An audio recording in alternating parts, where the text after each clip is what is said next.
श्री परमात्मने नमः। श्रीमद्भगवद्गीता अथ प्रथमोऽध्यायः। अर्जुन विषादयोगः। सघोषोधार्तराष्ट्राणां हृदयानि व्यदारयत्।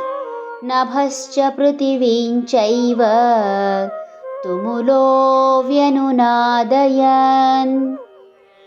ಆ ಶಂಖನಾದದ ಶಬ್ದವು ಭೂಮಿ ಆಕಾಶಗಳಲ್ಲಿ ಪ್ರತಿಧ್ವನಿಸುತ್ತಾ ಧೃತರಾಷ್ಟ್ರನ ಪುತ್ರರ ಹೃದಯವನ್ನೇ ಭೇದಿಸಿತು. ಆರಂಭದಲ್ಲಿ ಪ್ರತಿಯೊಂದು ಕಾರ್ಯದಲ್ಲೂ ಉತ್ಸಾಹ ಹೆಚ್ಚಾಗಿರುವುದು ಸಹಜ.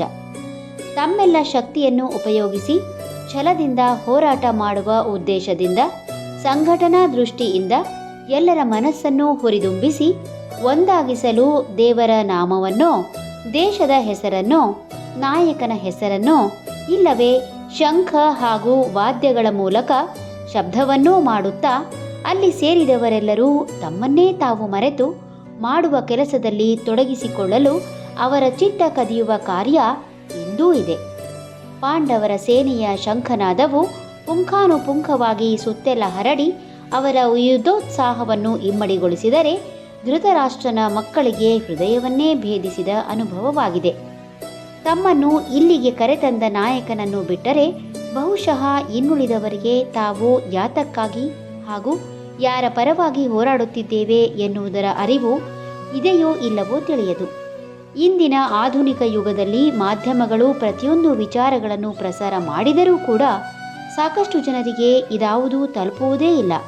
ಕಾರಣ, ಬಹಳಷ್ಟು ಜನರಿಗೆ ತಮ್ಮ ಅನ್ನ, ವಿದ್ಯೆ ಹಾಗೂ ಆಸರೆ ಪಡೆಯುವ ಉದ್ದೇಶದಿಂದ ದುಡಿಯುವುದಕ್ಕಾಗಿಯೇ ಸಮಯ ಸಾಲದಿರುವಾಗ ಯಾವ ರಾಜ ಬಂದರೇನು ರಾಗಿ ಬೀಸುವುದು ತಪ್ಪೀತೆ ಎಂಬ ನೈಜತೆಯೋ ಅಥವಾ ಉದಾಸೀನ ಭಾವವೋ, ತನ್ನ ನಾಯಕರ ಮೇಲಿನ ಭರವಸೆಯೋ ಅಥವಾ ಹುಚ್ಚು ಪ್ರೀತಿಯೋ ತಿಳಿಯದು.